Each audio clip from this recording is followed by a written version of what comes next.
Bakit ka nakatayo lang dyan? Halika na. Tawag ni Zephyr sa kanya, parang bumigat ang mga paa ni Sarah.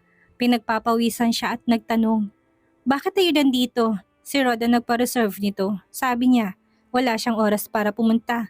Kaya inutusan niya akong yayaan kang manood ng sine. Paliwanag ni Zephyr sa kanya. Ganun pala. Napabuntong hininga si Sarah. Sumandal siya sa upuan pero hindi siya komportable. Bahagya niyang kinuyom ang mga daliri at nilagay sa harapan niya. Nagsimula ng pelikula at unti-unting nagdilim ang mga ilaw sa itaas. Habang nakatutok si Sarah sa pelikula, biglang may kamay na humaplos sa kanyang bewang. Nabigla siya at tiningala si Zephyr. Nakatitigto sa kanya. At biglang pinisil ang malambot na bahaging kanyang bewang. Bakit? Namulang mukha niyang tanong dito. Naalala ko lang bigla na cute ka pala, sabi ni Zephyr habang tinitignan si Sarah. Sabay damping kamay sa kanyang muka at inayos ang ilang hibla ng buhok sa kanyang tenga. Ang mga dulo ng daliri niya ay bahagyang sumagi sa kanyang tenga at may naramdaman siyang kiliti. Napakapit si Sarah sa kanyang upuan, nanginginig ang mga daliri sa paa. Halika rito, hatak ni Zephyr sa kanya. Nag-ingat si Sarah pero nahatak pa rin siya papunta sa bisig nito. Parang pusang nakaunan sa balikat nito. Tinitigan siya nito, mukhang masaya, tinawakan ng kanyang muka bago siya hinalikan. Nanlaki ang mga mata niya at dali-dali itinaas ang kamay para pigilan to. Zephyr, anong ginagawa mo? Sabihin mong honey, mahinang bulong ni Zephyr habang hawak ang kanyang mga daliri. Bumilis ang tibok ng puso niya at tinalikan ulit siya ni Zephyr. Yakap siya nito. Marahas na binuksan ang kanyang mga labi, tinalikan siya ng malalim. Magkayakap silang dalawa at tila nawawala ng kaluluwa ni Sarah sa ilalim ng halik nito. Sa kanyang pagkahilo, bahagya niyang iminulat ang kanyang malabong mga mata at nakitang lalaking nasa harapan niya. Makisig at may kakaibang halina. Inamin ni Sarah na medyo nadadala na siya. Bihira lamang ipakita ni Zephyr ang ganitong pagkagahaman sa kanya. Hindi niya napigilang ilagay ang kamay sa balikat ng lalaki at tumugon sa halik nito. Sabay mahinang ungol. Biglang dumilat si Zephyr na marinig ang banayad na boses niya. Napuno ng emosyon ang kanyang mga mata, halatang natangay din siya. Matapos silang maghalikan ng ilang sandali, nagsimulang gumalaw ang mga kamay ni Zephyr. Ang malamig nitong palad ay humaplos sa balat niya at nagsitayuan ang balahibo ni Sarah. Doon siya natauhan. Humihingal siya. Hinawakan ng kamay ni Zephyr. Hindi pwede. Nasa sinihan tayo. Tinitigan ni Zephyr ang kanyang namumulang pisngi. Puno ng init ang kanyang mga mata at bahagyang paus niyang sinabi. Yes. Tumigil ang kanyang kamay. Sa totoo lang lubos niyang iginagalang si Sarah. Sa bawat pagkakataon kapag sinabi nitong hindi siya handa, palagi siyang humihinto. Sa ganitong aspeto, ramdam ni Sarah na mabuti ang kanyang asawa. Inakap siya ni Zephyr at walang piyos, danidampian ang kanyang tenga at nag-iwan ng hindi may paliwanag na pakaramdam. Nanginig ang katawan ni Sarah, kumilos siya ng mas wild, habang binukang bibigat muling sinagot ng mas matindi pang halik ni Zephyr. Pagkatapos ng pelikula, nanghihinang mga binti ni Sarah dahil sa panunukso sa kanya ng lalaki at hindi siya makalakad ng maayos. Napansin ni Zephyr ang kakaiba niyang kilos at napangiti bago siya binuhat ng marahan. Nagulat siya at tinitigan siya. Honey, kita sa mga mata niyang kawalan ng lakas, tumanggi at namula ang kanyang muka, parang hinog na kamatis. Ngumiti si Zephyr. Hindi mo ba nagustuhan ang aking alindog? Hindi makapagsalita si Sarah dahil sa sobrang hiya at tinago ang kanyang muka sa balikat nito. Ayaw niyang itaas ang kanyang ulo. Pagkatapos ay dinala ni Zephyr si Sarah sa isang restaurant. Pumunta sila sa isang seafood restaurant. Mahilig si Sarah sa seafood. Pagdating nila, 9:00 na ng gabi. Ang mga seafood ay sariwa at kailangan mong pumili mismo. Dinala siya doon ni Zephyr sa harapan ng aquarium. Sa oras na to, kalmado na siya. Hindi na siya nararamdaman ang panginginig ng tuhod. Sumunod to sa kanya, tinitingnan ng mga pagkaing dagat sa loob ng aquarium. Medyo nalilito. Alin kayang masarap? Gusto mo bang kumain ng hipon? Tanong ni Zephyr sa kanya. Hinuli ng tenderong isa. Ang hipon ay kasing lapad ng braso ni Sarah. Napabulala siya. Ang laki nito. Magkanong hipon na to? Nang marinig ni Zephyr ang kanyang sinabi, tumingin to sa kanya. Tila naalalang nangyari ngayong gabi, ngumiti ng bahagya at ang kanyang mga mata ay may ibig sabihin. Sumagot ang tendero sa kanya.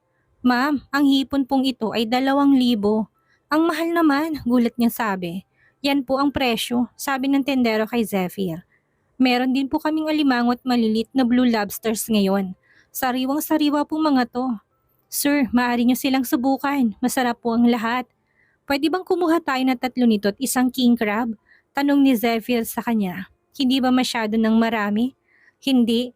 Matapos magsalita, inutusan ni Zephyr ang cook kung anong lutong nais niya. Palihim na kinalkula ni Sarah ang presyo sa kanyang isipan. Benebentang seafood kada piraso at umabot ng halos 20,000 ang in-order nila sa hapunang ito. Sa kanyang kasalukuyang kalagayan, hindi niya ito kayang bayaran. Matapos mag-order ng mga pagkain, sinundan ni Sarah si Zephyr sa pribadong silid sa ikalawang palapag at nakasalubong si Marlon sa spiral staircase. Sarah, nandito ka para kumain? Kasama ni Marlon ang 2 kaibigan at binati din siya. Nakangiti siya ng bahagya na makita ito. Mr. Alba, nandito ka rin para kumain? Ang Rivera ay kasalukuyang nasa ilalim ng Royal Group at si Marlon Alba ay kanyang boss. Kaya magalang si Sarah sa kanya. Oo, nandito ako para sa isang event. Ngumiti ng bahagya si Marlon at tumingin kay Zephyr. Makikita ang pagkasuya sa mukha ni Zephyr. Inangat niyang paa at umakyat sabay sabi kay Sarah. Tara na, nainis niyang tinitigan si Zephyr saka nagpaalam kay Marlon. Hindi na kita abalahin Mr. Alba, kumain na kayo. Sana'y mag-enjoy kayo. Saang private room ka naroon? Tanong nito sa kanya. Yung una sa kanan. Tinuro ni Sarah ang kanilang pribadong silid. Kumaway kay Marlon at pumasok na. Pagbukas niya ng pinto, malamig siyang tinitigan ni Zephyr. Biglang nawala ang ngiti niya, hindi niya alam kung bakit galit at medyo naguguluhan siya. Sa oras na yon, pumasok ang waiter at nagsimula ng ihain ng mga pagkain.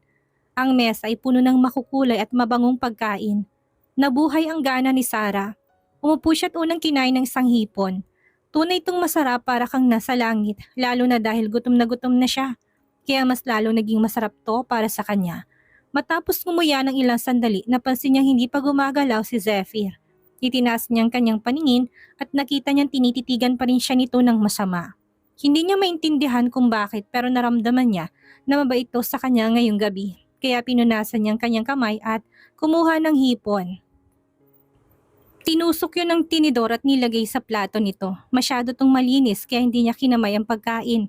Tumingin si Zephyr sa hipon sa kanyang plato at tumingin pabalik kay Sarah. Bakit mo ako kinuhanan? Hindi ba't mukhang nasasarapan ka naman sa pagkain mo? Sa hindi may paliwanag na dahilan, parang may konting pagsiselos sa kanyang sinabi. Tumingin si Sarah sa kanyang plato at napansin niya. Marami na nga siyang nakain na seafood. Ang mga balat ng seafood sa kanyang pinaglagyan ay halos nagsisiksikan na. Ngumiti siya ng bahagya at nahihiya. Pasensya na, sobrang gutom ko kasi kaya nakalimutan kitang yayain kumain. Tara, tikman mo na, masarap to. Sariwa at mabango. Nang makita ni Zephyr na sinusubukan siyang aluin ni Sarah, bahagyang humupa ang galit niya at nagsimulang kumain ng tahimik. Matapos silang kumain ng ilang sandali, kumatok ang waiter sa pinto at pumasok na may dalang bote ng pulang alak at sinabi kay Sarah. Miss Leizaga, ang boteng ito'y mula kay Mr. Alba. Sinabi niyang bagay ito sa seafood. Sana'y magustuhan ninyo. Nang marinig ito, dumilim ang mukha ni Zephyr. Hindi yun napansin ni Sarah at tinanong ang waiter. Magkanong bote ng alak na to? Nagkakahalaga po ito ng 50,000 pesos. Sagot ng waiter. Hindi naglakas loob si Sarah na tanggapin ang ganito kamahal na alak. Mula na magdesisyon siyang iwan si Zephyr, wala na siyang kotse o bahay at tila isang mahirap na mamamayan. Kaya kinuha niyang bote ng alak at sinabi sa waiter. Dalhin mo ko sa kanyang pribadong silid. Nais ni Sarah na ibalik ang bote ng alak kay Mr. Alba. Lumabas siya ng pribadong silid at hindi napansin na masyadong madilim ang expression sa mukha ni Zephyr. Kumatok siya sa pinto ng pribadong silid ni Marlon. Nasa loob ito't kausap ang ilang kalalakihan. Nakita niya isang cake sa mesa na may nakasulat na Happy Birthday Marlon. Sa ibabaw nito, napagtanto niya na kaarawan nga pala nito ngayon. Napatigil siya at tinanong ito. Mr. Alba, kaarawan mo ba ngayon? Oo, sagot nito na may ngiti. Bakit ka nandito? Tungkol sa bote ng alak na ito. Nag-alinlangan siya ng kaunti. Alam mo naman, medyo limitado ang aking pinasyal na sitwasyon ngayon. Natatakot akong hindi ko ito mababayaran kapag tinanggap ko kaya kamot-kamot niyang kanyang ulo ng may pang-aalangan. Pasensya na, hindi ko alam na kaarawan mo ngayon at wala akong naihandang regalo. Okay lang, ngumiti si Marlon ng malumanay. Ibinigay ko sa iyong boteng ito ng alak dahil kasama kita sa negosyo ngayon. Sa tingin ko, karapat-dapat ka sa alak na ito. Wala tong ibang kahulugan. Sinadya niyang ipaliwanag na wala tong ibang ibig sabihin na nagpadagdag ng guilt kay Sarah. Naghanap siya sa kanyang bag at nakakita ng Buddha amulet na nakuha niya nung sumama siya sa kanyang biyanan sa pagpunta sa templo sa Thailand upang magsindi ng insenso. Isang binigay kay Zephyr at isang itinago niya. Ngayon maaari niya itong ibigay kay Marlon bilang regalo. Mr. Alba, kung hindi niyo mamasamain, ibibigay ko sa inyong amulet na to upang panatilihin kayong ligtas. Madalas kayong lumipad ng domestic at international, kaya mas mabuting magdala kayo ng pampaligtas na amulet. Salamat, gustong-gusto ko to. Tinanggap ni Marlon ang amulet at sinabi to sa kanyang leeg. Medyo nahiya si Sarah. Ang amulet na yon ay hindi naman mahalaga. Binili niya ito sa halagang 500 pesos. Binigyan niya si Zephyr ng isa noon, ngunit tila hindi ito nagustuhan at hindi niya isinuot kailanman. Hindi niya inaasahan na isusuot agad ni Marlon yon sa kanyang leeg. Matapos ibigay ang regalo, lumabas na si Sarah ng pribadong silid. Ipinilit ni Marlon na dalhin niya pabalik ang alak at siya mismong naghatid sa kanya sa pintuan ng pribadong silid. Sa loob, si Zephyr ay may mabigat na ekspresyon sa muka.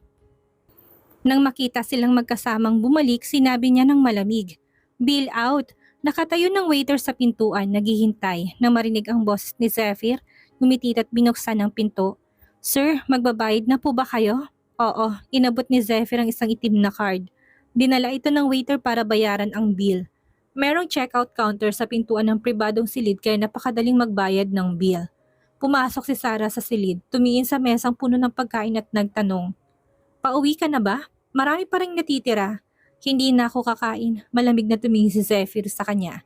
"Dapat ba ako manatili dito para kumain at panoorin silang maglandian?" Lumabas na siya ng pribadong silid. Hindi pa umaalis si Marlon at tumango kay Zephyr. "Mr. De Vera," napatingin si Zephyr sa leg nito. May nakasabit na Buddha amulet doon, eksaktong katulad ng ibinigay ni Sarah sa kanya noon. Tinignan to ni Zephyr at biglang nagbagong ekspresyon ng kanyang muka. "Mr. Alba, mukhang magandang amulet mo. Saan mo to nakuha?" "Ibinigay sa akin ni Sarah." Tinawag pa ni Marlon si Sarah sa harapan niya. Biglang naging malamig ang mukha ni Zephyr. Tinitigan niyang mabigat si Sarah bago bumaba ng hagdan. Litong-lito si Sarah. Nakita niyang umalis si Zephyr. Kaya nagpaalam na siya kay Marlon at mabilis na bumaba ng hagdan. Naiwan si Marlon na nakangiti. Ibinaba ang kanyang mga mata para tingnan ang Buddha amulet sa kanyang leeg. Ngumiti ng malamig at puno ng pangungutya ang kanyang mga mata. Hinabol ni Sarah si Zephyr habang may dalang bote ng alak. "Bakit ka naglalakad ng sobrang bilis? Hindi mo man lang naipabalot ang mga pagkain. Marami pang natitirang pagkain at hindi pa siya busog." Malamig na tiningnan ni Zephyr ang alak sa kamay niya, tinanong ng may pang-uuyam. "Dinala mo ang alak? Ano pa nga ba? Ang alak na itinagkakahalaga ng 50,000 bawat bote. Hindi mo to basta-basta itatapon, hindi ba?" Sagot niya dito. Lalo pa tong nagalit at naglakad ng mabigat ang paa palayo. Wala tong balak na hintayin siya. Nabahala siya at pagdating niya sa pintuan, wala na si Zephyr. Napabuntong hininga si Sarah. Napakamudi ng lalaking ito. Nang kukunin na niya ang kanyang cellphone para tawagan ito, narinig niyang malakas na tunog ng makina at isang Bugatti Veyron ang mabilis na lumabas mula sa parking lot. Napatigil siya sa kanyang kinatatayuan. Nagpunta si Zephyr upang makipagkita sa kanya ngayong gabi gamit ang isang Bugatti Veyron. Ngunit hindi niya inaasahan na iiwan siya nito ng walang pasabi. Talagang naiinis siya. Kung ganito lang palang mangyayari, mas mabuting hindi na lang siya umalis. Lalo lang yung naramdaman ng pagkainis. Habang nag-iisip na umalis, biglang lumabas si Marlon. Nakita siyang nakatayong mag-isa sa pintuan at tinanong, "Sarah, bakit mag-isa ka rito? Nasaan si President De Vera?" "Umuwi na siya," sagot niya na may kahinaan sa boses. Medyo nagulat si Marlon. Dinala ka niya sa dinner pero iniwan ka niya ng mag-isa? Nahiya siya at kinamot ang kanyang ulo. "Hindi ko alam kung anong iniisip niya. Sige, medyo late na rin, lampas sa 10:00 na." "Ihahatid na kita pa uwi," suwestyon nito habang mahinaw siyang tinitingnan. Naisip ni Sarah na magandang idea yon. Babae siya at mas ligtas kung may maghahatid sa kanya sa gabi. Nang pasakay na siya sa kotse ni Marlon, biglang sumulpot ang isang Bugatti na mabilis na bumusina at ang mga headlights nito'y tumutok sa mukha niya. Naikinagulat niya pero hindi naman bumangga ang kotse ni Zephyr sa Bentley ni Marlon at tumintuto ng maayos sa harapan ng sasakyan ng huli. "Sumakay ka na." Binuksan ni Zephyr ang pinto ng kotse at malamig na sinabi sa kanya, Ang gwapo niyang mukha ay seryosong nakatitig kay Sarah. Napakunot siya. Hindi ka ba umalis, sasakay ka ba o hindi? Malamig pa rin ang tono nito. Medyo natakot si Sarah kaya tumingin siya kay Marlon at nagsabing, Mr. Alba, aalis na po ako. Binigay niya pabalik ang bote ng alak kay Marlon at nilagay ito sa kotse nito. Mr. Alba, bihira akong uminom kaya binabalik ko na itong bote ng alak sa inyo. Salamat sa kabutihan niyo. Pagkatapos ay sumakay na siya sa kotse ni Zephyr. Bago pa makapagsalita si Marlon, umarangkada ng Bugatti Veyron at mabilis na umalis. Sa sobrang bilis ng takbo ng kotse, natakot si Sarah kaya tinigpitan niya ang kanyang seatbelt at ang kanyang mahabang buhok ay hinangin ng hangin. Magmaneho ka naman ng mabagal ah. Pero habang lalo siyang nagsasalita, mas lalo pang binibilisan ni Zephyr ang takbo ng kotse. Napapikit siya sa sobrang takot, mabilis ang tibok ng kanyang puso at tila mamamatay na siya sa kaba. Nang makarating sila sa bahay, nagsimula nang magsuka si Sarah. Binuksan niya ang pinto ng kotse at nagsimulang magsuka sa damuhan. Naramdaman niyang pag-akyat ng asido mula sa kanyang tiyan. Bumaba si Zephyr ng kotse, malamig siyang tinitigan habang pinagmamasdan ng kanyang pagsusuka. At sinabing may lamig sa boses. Buti nga sa'yo. Narinig yun ni Sarah at nagbagong kanyang ekspresyon. Sadyang binilisan ni Zephyr ang takbo ng kotse para pahirapan siya hanggang sa magsuka. Tapos nagawa pa siyang sabihan ng buti nga sa kanya. Talagang nainis siya tumarap kay Zephyr na galit na galit. Nanatiling malamig ang mukha ni Zephyr at muli siyang tinudyo. Hindi ka makakalakad kapag nakakita ka ng lalaki. Napakadesperada mo. Napahinto si Sarah. Ang galit sa kanyang mga matay humupat, bigla niyang naramdaman ang kawalan ng lakas. Nakaluhod siya sa lupa at mahinang tumawa. Oo, matagal ko nang sinabi sa'yo na marami akong gustong mga lalaki. Hindi tong unang beses na nalaman mo. Nang marinig to, lumabas sa mga ugat sa noon ni Zephyr at naging madilim ang kanyang mga mata. Kung maglalakas loob kang lokohin ako, subukan mo lang. Pagkatapos noon iniwan siya nito at pumasok sa loob ng bahay. Tahimik na nakaluhod si Sarah doon ng matagal at tinawanan ang sarili.